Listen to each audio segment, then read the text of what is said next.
You're welcome back. Now, the conversation this morning is on proposal. We're doing everything, like Adi has said. We're breaking it down. We're doing myths, we're doing facts, we're doing why you should propose or not.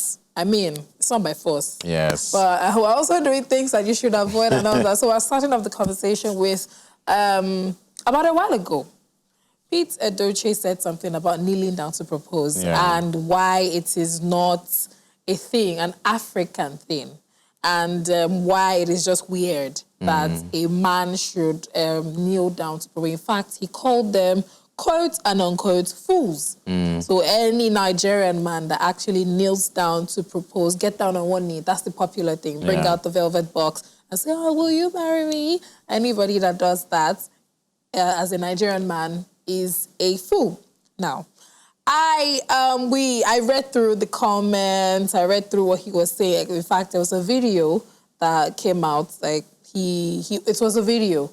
And then, of course, people supported him, people didn't support him, people had diverse opinions and everything. And so, because of that conversation, I had to go and look back to how it used to be, how we did it. And you know that Nigeria has different ethnic groups. Yeah. And how proposals are different. For the Yoruba part, what happens is there's somebody we call alarino. What an alarino is like, you know, the work of Tinder.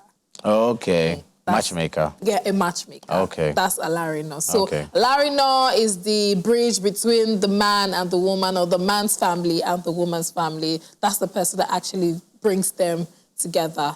And, you know, different strokes for different folks. Some people, marriages are some sort of business partnership between one family and the other. We're going to get into that later on the show. But basically, it was not like how it is. It isn't like how it is right now, where, you know, the guy would have a conversation with the girl and then he would take her to a fancy restaurant, get down on one knee and propose. Before the guy is able to actually propose to the lady, he has spoken with the family. In fact, had a tete-a-tete with the dad. That, okay, so this is what I want to do. This is where I'm going. This is what I want to do with your daughter and everything. And if the dad doesn't like the guy, there is no go area. He's not going further with his plans. Because, of course, the lady would like to know if my dad has agreed to you actually getting married to me. Only if they want to elope. That's a different conversation. So, you know, nowadays, sometimes the parents don't even know the boyfriend, or they don't even know the fiancé until he has proposed and they want to start marriage plans. That didn't used to happen at that time. And then different cultures had their own way, but there's always, you know, a conversation between the parents and the guy before he comes to ask her hand in marriage, or tell her that, okay, so I really want to marry you and I really want us to go further. Are you interested, etc. And, you know, and that has been the norm before Western culture came into place. You know, you getting down on one knee is not traditionally ours. It was something that we adopted. I mean, it was always in movies and everything. It is fancy. You love it. You see it. Who doesn't want romantic gestures? Who doesn't want flowers? Who doesn't want all those beautiful things? I mean, some people now, we have different categories of proposals, which we're also going to get to later on. So we're going to read what Peter Edochie said, and just so we can get into the conversation. So he kicked against the idea of Nigerian men getting down on their knees to ask women to marry them. Now, the revered actor said in a video that the act is a replication of the foreign culture that translates to the woman taking over the family. He claims that this act is the reason why whenever you disagree with your wife overseas, you're kicked out and the wife takes the house. As a young man, you should be in charge of your destiny. Kneeling down for a woman makes you a fool, quote and unquote. According to the veteran actor, that practice is a borrowed culture and as such, not appropriate. However, his son, the popular actor Edochie, has said, it's no big deal to kneel to propose to the woman you love. Though he agreed to his father's point that it is alien to our culture, he maintained it's nothing serious. Edochie further disclosed that he didn't kneel to propose to his wife because she didn't ask him to. He added that even though a man is the head of the house, A woman should be seen as a partner and not a person to be controlled. The actor and politician made this known by Twitter page. And according to him, rather than controlling a woman, she should be involved in a man's business decisions. While Edochie's tweet appears to be preaching gender equality, his father, the legendary actor, Pete Edochie, on the other hand, made some comments and people are really talking about it. All right. Now, okay. What do you think, Adi, before we watch the video? Yeah, let's see the video first. Okay, we should see the video. Let's see the video Let's take a look at this video by Pete Edochie. When we are back, we get into the conversation. Don't go away. Sacrosanctity of our culture. I bet let's hear it. The core of our culture. The white man kneels down to propose to a girl. You know what it means? The girl takes over the family. This is why whenever you disagree with your wife overseas, you are kicked out and your wife takes the house. Don't you people know that? The young men like you who should ever be in charge of your destiny, you hand everything over to women. That makes you all fools. To a large extent, the man is right. It's not our culture. Yes, it's foreign for people to kneel, but it's really no big deal. That's the truth. It's not that serious. It's really no big deal. Whether you kneel down to propose or you lie down to propose, it doesn't change anything. The woman who is going to leave you will leave you. The woman who doesn't respect you will not respect you. And the one who loves you and will stay with you and respect you will be with you, whether you kneel or you lie or you fly to propose. So for me, it's not really... You see, my father, Chief Pete Edochie, of course, big respect to him, great legend. That's his era. You have to understand, he's 73 years old. That's his era. Do you understand? That's his era. So you need to understand that this is, that he lives in that time when they feel like, okay, the man is, it's all about the man, Things have changed now. We, the younger people, we've understood that, yes, they got it right to some extent. There are also a couple of things that they didn't get so right that we're now trying to improve. In one of my tweets, I think last week or 2 weeks ago, I said that for me, I believe the man is the head of the home. Okay, but women should not be seen as people to control or subdue. No, it's like a partnership. The man is just like, okay, maybe the general manager, and then the woman is like the MD of the marriage institution, and then like that down to the children. You have to work with them. If you have a good wife or a good partner, always work with him or her. Okay, relate your ideas, your decisions, your view. Pass it by your woman. And if she's an intelligent person, you'll be amazed at the kind of input. Okay, so we just heard Edochie and Pete Edochie talk about kneeling down to propose. Father and son, I love it. Yeah, I love it. Kneeling down to propose to your partner. You were going to say something. What were you going to say before I break this down? All right, so what is my take on this? As a man, what is my take on this? I would say that, first of all, from the cultural point of view, from the cultural perspective, I quite agree with Pete Edochie. And this is my point. I feel like, African culture for the longest of time has been gentrified in many ways. And if that gentrification continues, our language can be lost, actually. It is that bad. If the gentrification continues, what the gentrification is doing, cultural gentrification, is very interesting. I'm using the word gentrification. Okay, so gentrification means, for instance, it's actually usually applied to communities. All right. So, for instance, impoverished community, a group of people move to the community, they develop the community, they fix the roads, they sort out the electricity, they fix the schools. The prices of the houses begin to go up. The people who used to live there, because they cannot afford it, they move out, richer people come in. That is what gentrification is all about. Now, with cultural gentrification, is essentially the idea that new ideas are coming into a particular culture and pushing out the traditional or the norm of that particular culture, so new new ideologies and essentially a new culture is adapted to fit into that particular society. Yeah. The problem with cultural gentrification is that, you know, it doesn't remind people of where they come from. It makes people forget where they come from. Now, you know, it affects things like language, you know, it affects things like, you know, lifestyle choices, blah, blah, blah, etc., etc. Now, when it now comes to proposal, you know, very interesting, because, you know, you gave an example, for instance, in the Yoruba culture of the Alarina. You know, I had no idea what that was. Do you understand? So, as a case study, you know, I'm putting myself as a case study, you know, it's essentially, well, obviously there's a lack of education from my part, but, you know, it's also because of this new idea of what proposals are supposed to, are now supposed to look like. And this new idea of what it's supposed to look like are not African standards. They are European standards. Do you understand?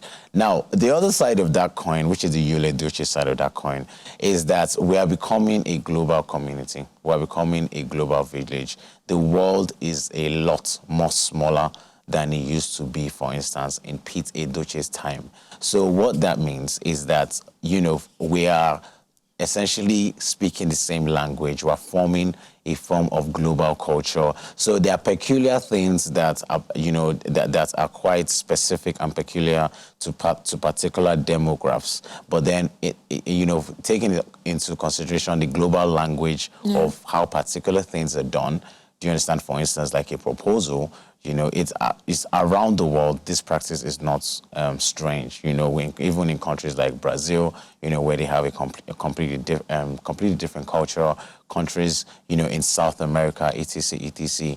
A lot of these countries, they still go down on their knees, you understand, to propose. So, you know, on one side, you know, I agree with Peter Edochie that we should not, you know, accommodate and support cultural gentrification. But on the other side, you know, as Edochie said, like, it doesn't really matter, you know, that's his time. But, you know, I feel like we need to find a perfect balance of maintaining what we knew before and accepting new information. Isn't that why we have the traditional marriage? All right, so... Okay. I understand the cultural gentrification conversation that you're bringing up, which actually makes a lot of sense. But I'm going to use a language construct to explain this. So a language will die, according to scientists and linguists, a language will die when it doesn't allow other languages to infuse with it. I don't know how to put it. Okay. Now, a language will die if it is not connecting with other languages. A language will die if it's not growing. The reason why Latin is called a dead language is because it didn't allow other languages to, you know, there was no assimilation, there was nothing with other languages, so it remained that way, and he died. Of course, he had other children. It formed a lot of words in English. Yeah, it formed a lot of words in English, but it died. Yeah. English is still English because English has other languages in it that have been adopted as English language. You know, there are some words that you will see, and then when you read the etymology, that is the root word, where they come from, you would see that, oh, okay, it's a French word. Oh, it's an English word. For instance, we have Nigerian words now in the dictionary that as time goes on, as people start to use the dictionary and see it, over the years, they would see the etymology and say, oh, it's a Nigerian word. Oh, okay. And that is how it goes. Same as Yoruba language, Igbo language. You'd see that some let's use an example. For instance, we say alubosa, which is onions. Alubosa is not a Yoruba word. It is, I think it is Hausa or Fulani. I am not sure. But it is, yes. Really? Yes. So we adopted that word. Do you get? We adopted the word and we started using it as ours. And that is how a language grows. So when you said something about the world being a global community, it made sense to me that as time goes on, as we grow, because we're not just us, we start to, you know, adopt things from other people. But what is important is the fact that we do not forget where we are coming from. Yeah, we need to find a balance. We need to find a balance. I mean, look, there's some communities that I really, really, really appreciate how they've been able to, you know, they get in foreign contributions, but they make sure that they maintain what they are, who they are, and how they are. And, you know, with that, they grow, they become bigger, they become better. They allow technology, but they make sure that whatever it is that's coming into their space is not going to, you know, mess up the way that they think and all of that. Now, I do not agree that because you are kneeling down on one knee, your destiny has been changed. That's one thing that he said that I really don't agree. I do not agree that a woman should be subdued and stepped on and, you know, things start happening to her and all of that, which you, Edochie, tried to break down. I do not agree with that, really. I feel like even if you didn't kneel down or you didn't fly or you didn't do anything, if your relationship doesn't work, it doesn't work. Right. It won't work. Yeah. If you're not a great person, you're not a great person. Their era allowed a lot of things, which he said. There's some things that they didn't do right, and there's some things that they did. There's some beliefs that should be changed at this time. And because then, I mean, a lot of women didn't have a voice. They didn't say a lot. They couldn't stand up for certain things. They were not able to do a lot of things. It's quite different now. A lot of women didn't have the opportunity for education. A lot of women didn't have the opportunity to actually even pick their husbands. It was that bad. They were giving people to get married to. A lot of women were married to people because of family debts. A lot of things happened. It still happens now, by the way, not to even change it. It's still something that happens. But, you know, conversation has shifted. We now have social media where people can actually cry out and say things that are happening to them and people can come to their rescue and all of that. We also now have more enlightened women and women also fighting for other women's rights. We have women that know what it is that they want and how they want to live their life. You know, it's a different thing when, you know, you don't know what you want, you don't know where you're going, you don't know anything. Somebody just comes and then you just follow them and then you get married and you're just there. But this time around, we have a lot of women that are secure in themselves. They have their own life. They have their own life mapped out for them. And then so when somebody else is coming into their life and they want to get married, it's a partnership. They have a conversation. Okay, so what are we doing? What's our future plan? How are we going about it? Even if they might not have so much money, they know that they can do well on their own. But they are ready to actually share that light with somebody. They are ready to actually, you know, make something work for themselves. But they are not giving or changing somebody's destiny, because I found that very weird.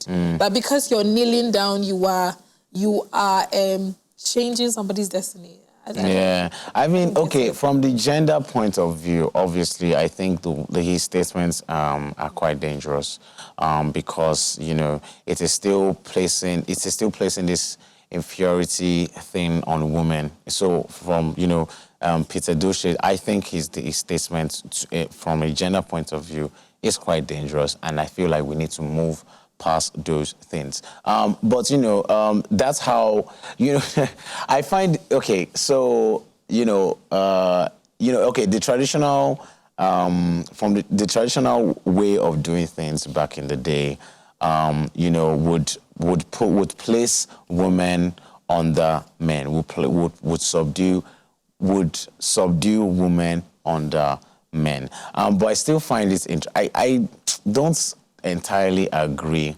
with, you know, that women didn't have a voice back. I think it was different. You know, now that we're in an age and an era of political correctness, we're in an age of political correctness.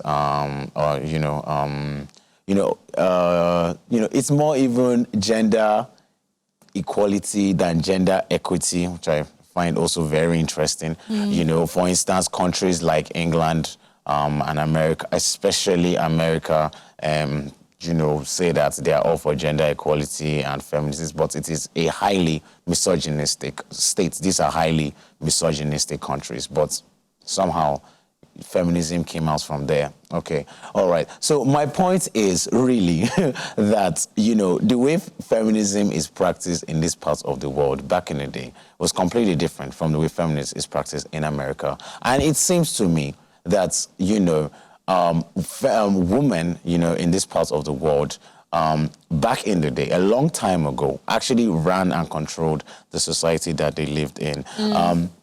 You know, so us now judging women or, you know, feminism according to the standards of the feminism that has been set and defined by the West, I think is a problem, actually.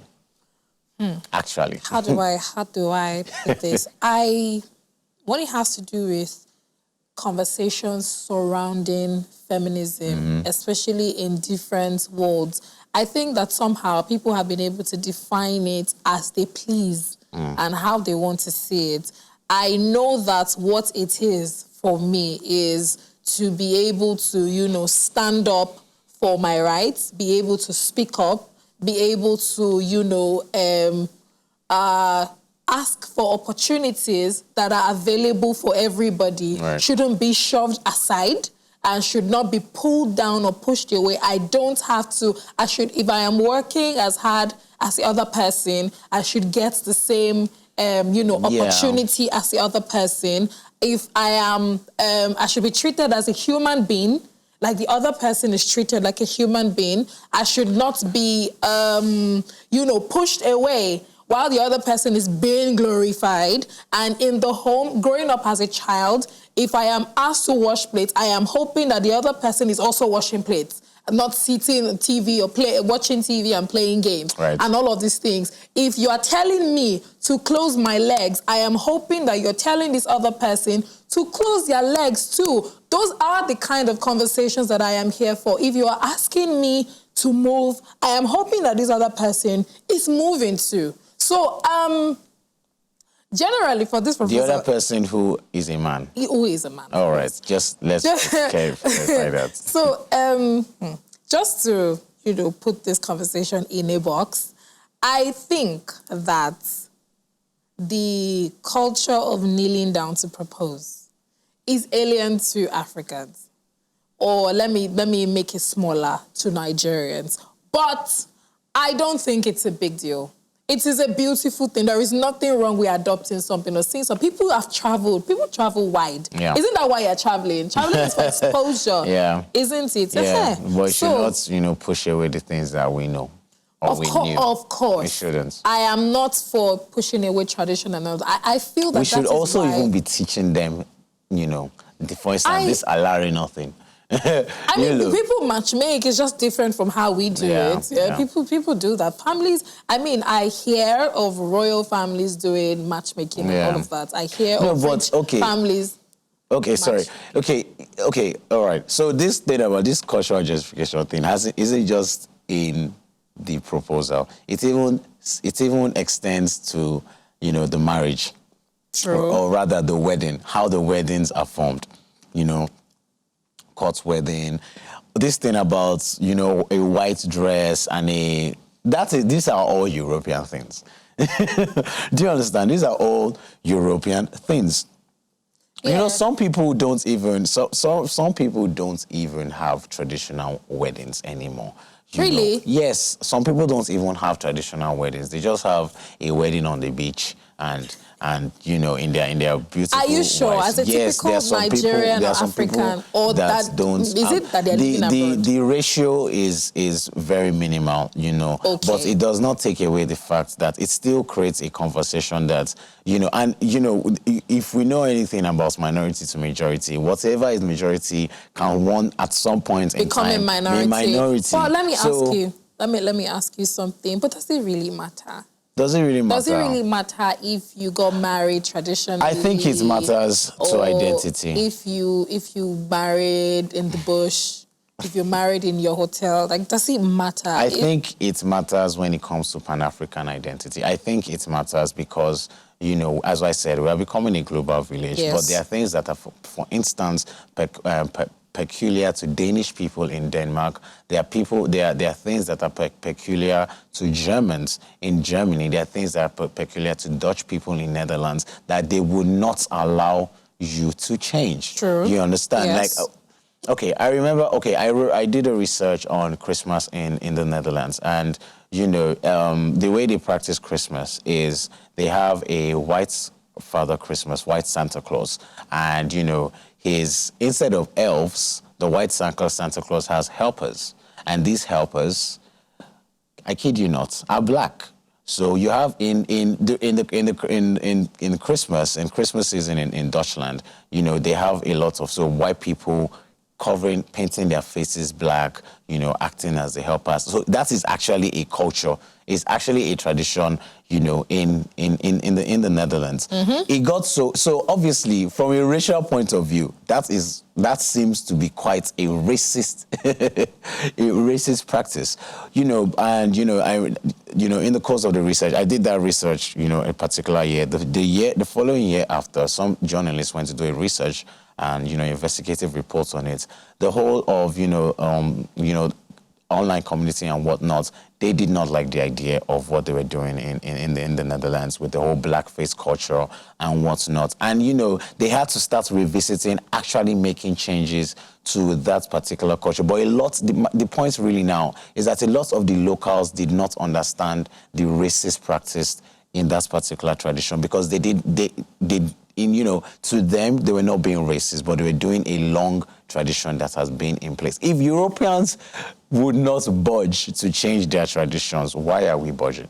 We are not. Is my point. My point for us to wrap this up is, I don't think, well, for the fact that you've just mentioned that some people actually do not do their traditional marriages has got me thinking. I really didn't I don't know. Some people don't. I've never witnessed any that you're getting married and you didn't have an introduction. You know, that's the first thing. Mm-hmm. Introduction where your family, the husband's family and the wife's family, they meet, they talk about everything, they introduce themselves to each other. That's the first step. And then when everybody's familiar, they pick a date for when the wedding will be. And then, of course, the first thing is, well, people do it differently, but you're meant to have a traditional wedding where, you know, you are officially coming to pick up your wife. You come with gifts. They've given you a list. You come dancing and all of these things. You prostrate. You bring everyone. They talk about it. There is a representative from each family that will conduct the whole ceremony. Everybody dresses traditionally. There's food, traditional food and everything.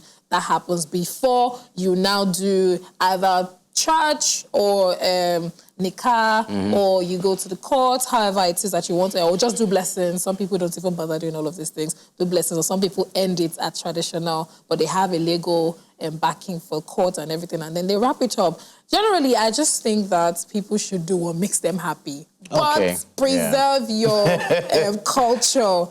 Do what makes you happy, because some people can't afford. Traditional wedding is very expensive. It is. It is very compared expensive. to a court wedding. Compared to a court wedding, like a white wedding, rather. Oh, okay. Compared to a court wedding, wedding is cheap. No, compared to a white wedding.